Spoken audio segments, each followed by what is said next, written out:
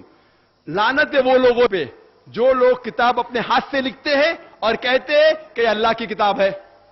لعنت ہے وہ لوگ پہ جو لکھتے ہیں, لعنت ہے ان پہ جو کماتے ہیں, اور ان سب پہ لعنت ہے. اللہ تعالیٰ فرماتے ہیں کہ لوگ اپنے ہاتھ سے کتاب لکھتے ہیں اور کہتے ہیں کہ اللہ کی کتاب ہے. اللہ تعالیٰ یہ بھی فرماتے سورہ بقرہ میں سورہ نمبر 2 آیت نمبر 111 میں قُلْ هَاتُوا بُرْهَانَكُمْ إِن كُنتُمْ صَادِقِينَ. آپ اپنا ثبوت پیش کرو اگر آپ سچے ہیں. کوئی بھی کہتا ہے کہ اللہ کی کتاب ہے تو آپ ان سے کہیے قُلْ هَاتُوا بُرْهَانَكُمْ, آپ اپنا ثبوت پیش کرو اگر آپ سچے ہیں. تو آپ اگر کمپیئر کریں گے قرآن مجید اور سائنس کو, آج سائنس کا دور ہے, تو الحمدللہ ثم الحمدللہ قرآن مجید میں ایک بھی آیت ایسی نہیں ملیں گی آپ کو جو اسٹیبلش سائنس کو ٹکراتی ہے. میں سائنس سے قرآن مجید کو ثابت نہیں کرنا چاہتا ہوں. قرآن مجید سائنس سے اور اوپر ہے. قرآن مجید سائنس کی کتاب نے SCIENC, بٹ سائنس کی کتاب ہے SIGNS, آیتوں کی کتاب ہے. اور قرآن مجید میں 6000 آیت ہے, سائنس ہے, ورسز ہے. ان میں سے 1000 سے زیادہ سائنس کے بارے میں ذکر کرتی ہیں. لیکن اگر ہم قرآن مجید سائنس کو جو لوگوں کی یارڈسٹک ہے, ان کا یارڈسٹک ہے, ان کی تولنے کی چیز ہے, اگر ہم قرآن مجید ہماری یارڈسٹک, ہمارا معیار سے دیکھیں گے تو ثم الحمدللہ ایک بھی آیت سائنس سے نہیں ٹکراتی, اسٹیبلش سائنس سے. لیکن یہ اگر آپ بائبلز ملائیں گے, ہمیں پتا ہے کہ انجیل اللہ کا کلام تھا, لیکن یہ بائبل ابھی ملاوٹ ہو چکی ہے. اللہ کا کلام بھی اس میں موجود ہے, اس میں عیسیٰ علیہ السلام جو کہتے ہیں وہ بھی موجود ہے, جو تاریخ لکھنے والے لوگ لکھتے ہیں وہ بھی موجود ہے, اس کے اندر غلطیاں بھی موجود ہے, اس کے اندر بےہودہ چیزیں بھی موجود ہے. ہم کہتے ہیں یہ پوری اللہ کا کلام نہیں ہو سکتا, کیونکہ اگر آپ پڑھیں گے بائبل میں یہ لکھا ہے گاسپل آف میتھیو میں چیپٹر نمبر 4 ورس نمبر 8 میں, اور gospel of Luke chapter number 4 کہ دنیا چپٹی ہے. ہم جانتے ہیں دنیا چپٹی نہیں ہے. بائبل میں یہ بھی لکھا ہوا ہے کہ چاند کی روشنی خود کی ہے, یہ ہم جانتے ہیں بالکل غلط ہے. Genesis chapter number 1 verse number 16 and 17, اس میں یہ بھی لکھا ہوا ہے کہ اللہ تعالیٰ نے تارے بنائے سارے فلک میں تاکہ وہ دھرتی کو روشنی دے سکے. ہم یہ جانتے ہیں کہ آج فلک کے اندر کروڑوں گیلیکسیز ہے, ہر گیلیکسی میں کروڑوں ستارے ہیں.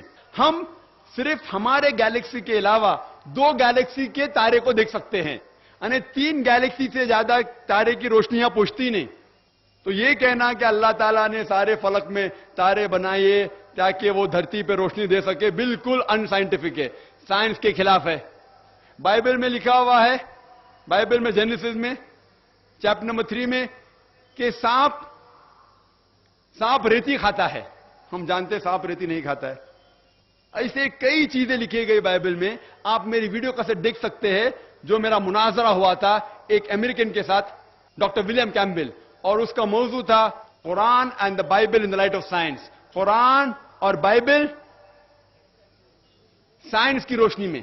اور اس کے اندر کم از کم 38, وقت بہت کم تھا, 38 سائنٹیفک غلطیاں میں نے بائبل میں نکالی, اور ڈاکٹر ولیم کیمبل ایک بھی غلطی کا جواب نہیں دے سکے. اسی طریقے سے آپ وید لیں گے, وید میں بھی غلطیاں ہیں. آپ یجروید پڑھیں گے, ہندو کی کتاب, اس میں لکھا ہے دنیا چپٹی ہے. یجروید میں یہ لکھا ہے کہ سورج ہمارے دھرتی کے گول چکر لگاتا ہے. یہ پرانے لوگ سوچتے تھے کہ سورج دھرتی کے گول جاتا ہے. تو اس طریقے سے اگر ہم سائنس کا مطالعہ کریں گے باقی کتابوں سے, صرف ایک ہی کتاب جو سفل ہوں گی اور سائنس کے اونچے ہے. قرآن مجید سائنس سے کافی اونچی ہے.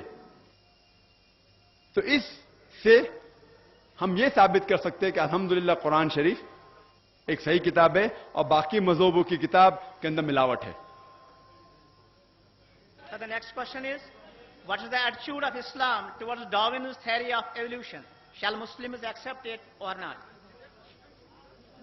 سوال ہے کہ قرآن اور اسلام کا کیا کہنا ہے ڈاروین تھیوری کے بارے میں. اور ڈاروین تھیوری ہم جانتے ہیں کہ ڈاروین تھیوری میں لکھا ہوا ہے کہ ہم انسان بندروں سے آئے, اور قرآن شریف میں تو یہ لکھا نہیں. قرآن شریف میں لکھا ہوا ہے کہ ہم آدم اور حوا سے پیدا ہوئے. آپ کوئی بھی کتاب پڑھیں گے سب میں لکھا ہوا ہے تھیوری آف ایولیوشن.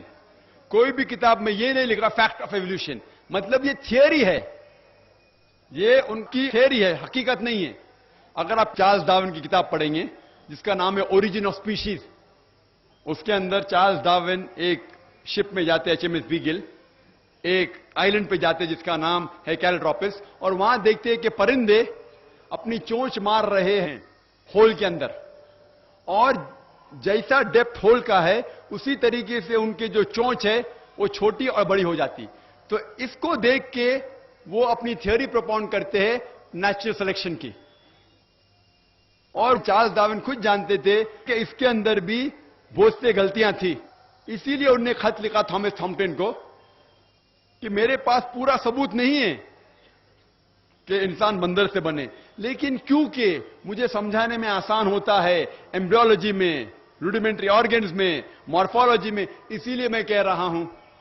اور ہمیں اسکول میں بھی پڑھایا جاتا ہے تھیوری آف ایولیوشن, فیکٹ نہیں.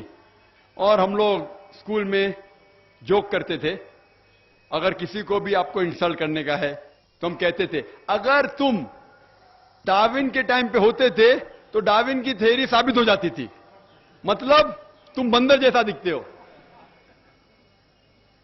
آج جو بھی کہہ رہا ہے کہ ہم بندر سے بنائے گئے یہ بالکل غلط ثابت ہو چکا ہے. آج آپ دیکھ رہے ہیں اگر ہم بندر سے بنے, اس کی تھیوری ہے کیا اینیملز سلولی ایوالو ہوتے, بدلتے جاتے, اور بندر سے بدلتے بدلتے انسان ہو گئے. آج کہیں بھی دنیا پہ آپ دیکھتے کوئی بھی شخص جو بندر آدمی کے بیچ میں دکھتے, کدھر بھی امریکہ میں جاؤ, انگلینڈ میں جاؤ, کدھر بھی جاؤ, ساری دنیا میں کوئی بھی آدمی بیچ میں نظر آئے آپ کو, بندر اور آدمی کے بیچ میں نظر آئے. اس سے ثابت ہے ڈارون تھیوری تو بالکل غلط ثابت ہو چکی ہے. اور کئی سائنٹسٹ لوگ نے, البرٹ گیوگری, فرینک سیلسبری, بہت سے سائنٹسٹ لوگ نے اس ٹائم ہی کہہ دیا تھا کہ ڈارون تھیوری غلط ہے. اور ایون بائی مالیکولر بایولوجی ہینسس کریگ کہتے ہیں کہ ہمارے دماغ کو بہت اب غلط سوچتے ہیں جو لوگ کہتے ہیں کہ ہم بندر سے بنے. تو اسی لیے یہ تھیوری ہے آج غلط ثابت ہو چکی ہے, اور یہ قرآن کے بھی خلاف ہے. قرآن کہتے ہیں کہ ہم نے انسان کو ایک جوڑے آدم اور حوا سے بنایا ہے. One more question has been posed by non-Muslim. If predestination is true, then God causes us to sin.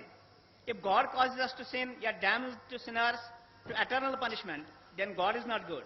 Therefore, non-Muslim concludes, if God is good, then either predestination is not true, or else God does not damn sinners to eternal punishment. Please satisfy the contradiction that occurs.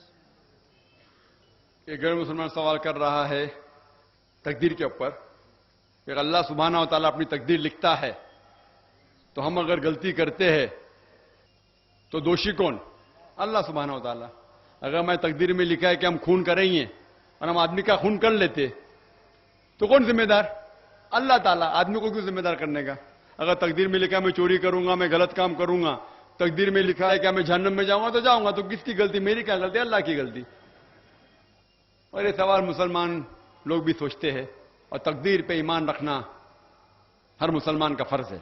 لیکن ہم پہلے یہ جان لے تقدیر کسے کہتے ہیں, اور اکثر ہم مسلمان بھی نہیں سمجھ پاتے تقدیر کا کیا مطلب ہے. اور ایسا کہتے ہیں وہ تقدیر میں لکھا ہے تو میں کر دیا, کچھ بھی ہوا تو تقدیر میں لکھا ہوا ہے, محنت نہیں کرتا ہوں میں, وہ تقدیر میں لکھا ہے کہ میں غریب رہوں گا. یہ تقدیر کی کیا معنی ہوتی ہے؟ اللہ تعالیٰ فرماتے ہیں سورہ اسراء میں کہ جب بھی ایک انسان پیدا ہوتا ہے تو اس کے گردن کے گول میں اس کے پوری آتما کتھا, اس کا فیوچر, اس کا بھوشیہ لکھ لیتا ہوں. میں آپ کو سمجھانے کے لیے ایک مثال پیش کرتا ہوں. مثال کے طور پہ اگر ایک کلاس کے اندر ایک ٹیچر کلاس میں پڑھاتا ہے اور ایگزامینیشن کے پہلے کہتا ہے کہ یہ اسٹوڈنٹ پورے کلاس میں نمبر 1 آئیں گا, اول آئیں گا, یہ اسٹوڈنٹ سیکنڈ کلاس سے پاس ہوئیں گا, وہ اسٹوڈنٹ فیل ہو جائیں گا. مثال دے رہا ہوں, برا مت لگنا میرے ساتھ. اور ایگزامینیشن ہوتا ہے اور یہ اسٹوڈنٹ فرسٹ آتا ہے, یہ اسٹوڈنٹ سیکنڈ کلاس سے پاس ہوتا ہے اور یہ اسٹوڈنٹ فیل ہو جاتا ہے. میں آپ سے یہ سوال پوچھتا ہوں کہ جو طالب فیل ہو گیا, کیا وہ کہہ سکتا ہے کہ کیونکہ ٹیچر نے کہا میں فیل ہوں گا اس لیے فیل ہو گیا؟ کہہ سکتا ہے کہ نہیں کہہ سکتا. کیوں؟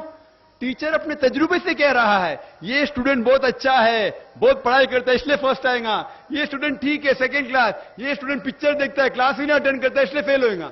تو اپنے تجربے سے وہ بھوشیہ کے بارے میں کہتا ہے. لیکن وہ اسٹوڈنٹ نہیں کہہ سکے گا کیونکہ ٹیچر نے مجھے کہا میں فیل ہوں گا اس لیے فیل ہو گیا. دوشی کون؟ وہ خود اسٹوڈنٹ, تو اس نے پڑھائی نہیں کیا. اسی طریقے سے اگر آپ کمپیئر کریں گے, اللہ سبحانہ و تعالیٰ ٹیچر سے تو بہت اونچے. ٹیچر تو کبھی کبھی غلطی کر سکتا ہے. اللہ سبحانہ و تعالیٰ کے پاس علم غیب ہے, وہ بھوشیہ کے بارے میں جانتے ہیں. جب بھی کوئی کام ہوتا ہے کچھ چیز فکسڈ ہے, آپ کہاں پیدا ہوں گے, آپ کب مرے, کچھ چیز مکمل ہے. اس کے علاوہ اللہ سبحانہ و تعالیٰ نے آپ کو فری ول دیا ہے. فری ول مطلب آپ جو بھی چاہے چن سکتے ہیں. اللہ تعالیٰ کو ہدایت دی قرآن اور حدیث میں, لیکن آپ کے اوپر ہے آپ اس کے اوپر عمل کریں نہیں کریں.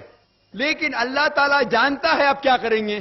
مثال کے طور پر آپ ایک رستے پہ چل رہے ہیں اور ایک چوراہے پہ آتے ہیں, 4 رستے ہیں, نمبر 1, نمبر 2, نمبر 3, نمبر 4. آپ کوئی بھی رستہ چن سکتے ہیں. آپ چنتے ہیں رستہ نمبر 3. اللہ سبحانہ تعالیٰ کو پہلے سے علم غیب ہے, پہلے سے پتا تھا کہ آپ جب چوراہے پہ آئیں گے آپ رستہ نمبر 3 لیں گے. تو اللہ تعالیٰ پہلے سے لکھ لیتا ہے کہ آپ رستہ نمبر 3 چنیں گے.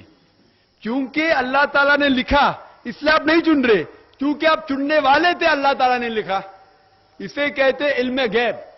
اللہ سبحانہ و تعالیٰ علم غیب ہے. اللہ تعالیٰ کو پہلے سے پتا تھا کہ آپ نمبر 3 چنیں گے, اور اللہ تعالیٰ تقدیر میں لکھ دیا کہ آپ نمبر 3 رستہ چنیں گے. کیونکہ اللہ تعالیٰ نے لکھا اس لیے آپ 3 نہیں چن رہے, کیونکہ آپ چننے والے تھے, اللہ نے لکھا. اور ایک مثال پیش کرتا ہوں. آپ نے 10ویں پاس کی, 12ویں پاس کی, آپ ڈاکٹر بھی بن سکتے, آپ انجینئر بھی بن سکتے, آپ لایر بھی بن سکتے. آپ چنیں گے ڈاکٹر بننے کے لیے. اللہ تعالیٰ کو پتا ہے کہ آپ جب 12ویں پاس کریں گے تینوں چیز آپ بن سکتے. آپ ڈاکٹر بھی بن سکتے, انجینئر بھی بن سکتے, لایر بھی بن سکتے. آپ چنیں گے ڈاکٹر بننے کے لیے. تو تقدیر میں لکھ دیا اللہ تعالیٰ آپ 12ویں پاس کریں گے اور ڈاکٹر بنیں گے. کیونکہ اللہ تعالیٰ نے لکھا اس لیے آپ ڈاکٹر نہیں بنے, کیونکہ آپ نے چنا اسی لیے اللہ تعالیٰ نے پہلے سے لکھ دیا. آپ سمجھے؟ کچھ لوگ کل ایگزام ہے, اچھا ہے, طالب اچھا ہے, ابھی کل ایگزام ہے, کیا پڑھنے کا, تقدیر میں لکھا ہے کہ پاس تو پاس, فیل تو فیل, اور وہ نہیں پڑھتا ہے اور وہ فیل ہو جاتا ہے. تقدیر میں لکھا ہوتا ہے یہ آدمی پڑھتا تھا تو پاس ہوتا تھا, لیکن اس کی سوچ بھی ٹیڑھی تھی. اللہ تعالیٰ نے لکھا ہے تقدیر میں یہ شخص اگر پڑھتا تھا پاس ہوتا تھا, لیکن اس نے سوچا کیا پڑھوں میں, تقدیر میں لکھا نہیں پڑھتا فیل ہو جاتا ہے. تو دوشی کون؟ اللہ یا وہ خود. تقدیر میں بھی لکھا یہ وہ پاس ہو سکتا تھا لیکن وہ نہیں پڑھتا اس لیے فیل ہو گیا. پھر بولے گا دیکھو تقدیر کو تو میں ٹال نہیں سکتا ہوں. اسی لیے وہ کہاوت ہے, علامہ اقبال نے کہا ہے, خود ہی کو اگر اتنا بلند کیا تقدیر کے پہلے خدا اپنے بندے سے خود پوچھے بتاتا ہی رضا کیا ہے. اور حدیث میں آتا ہے کہ دعا تقدیر کو بدل سکتی ہے. مثال کے طور پہ اگر آپ جاتے ایگزامینیشن میں اور آپ کا پیپر اچھا نہیں جاتا اور آپ جانتے کہ آپ فیل ہوئیں گے, آپ گھر پہ آتے اور دعا کرتے اللہ تعالیٰ سے, یا اللہ سبحانہ و تعالیٰ میں نے پیپر میں اچھا نہیں کیا, مجھے پاس کر لے. اللہ تعالیٰ آپ کی دعا کو قبول کر لیتا اور پاس کر لیتا. تقدیر میں یہ لکھا ہے کہ آپ نے پیپر اچھا نہیں کیے, آپ فیل ہونے والے رہتے, لیکن آپ نے دعا کی. اللہ تعالیٰ کو یہ بھی پتا ہے کہ آپ دعا کرنے والے کہ نہیں کرنے والے, اور تقدیر میں یہ بھی لکھا ہے کہ اللہ تعالیٰ آپ کی دعا کو قبول کریں گے. اللہ تعالیٰ بھی جانتا ہے اگر آپ 100 سال بعد کوئی شخص دعا کرے گا, وہ بھی جانتا ہے اللہ تعالیٰ وہ دعا قبول کرے گا کہ نہیں, وہ بھی تقدیر میں لکھا ہوا ہے. تو اسی لیے ہمیں ہر روز دعا کرنا چاہیے, ہر وقت دعا کرنا چاہیے. دعا تقدیر کو بدل سکتی, مطلب جو آپ کی پہلی ہونے والا تھا اس کو بدل سکتی, لیکن وہ بھی تقدیر میں لکھا ہے کہ آپ دعا کرنے والے, اور وہ بھی لکھا ہے کہ اللہ تعالیٰ دعا کو قبول کریں گے کہ نہیں. تو تقدیر میں لکھا ہے کہ آپ فیل ہونے والے تھے, آپ گھر پہ آتے ہیں, دعا کریں گے, اللہ نے دعا کو قبول کیا اور آپ پاس ہو جائیں گے. تو اسی لیے ہم مسلمان کو اللہ پہ بھروسہ رکھنا چاہیے, لیکن اللہ کے رسول نے فرمایا اللہ پہ بھروسہ رکھو لیکن اونٹ کو باندھو. آپ نے کہہ سکتے اللہ پہ تقویٰ ہے, میں گھر کا دروازہ کھلا رکھوں گا, کوئی چور نہیں آئے گا. اللہ کے رسول نے فرمایا اللہ پہ بھروسہ رکھو لیکن اونٹ کو باندھو.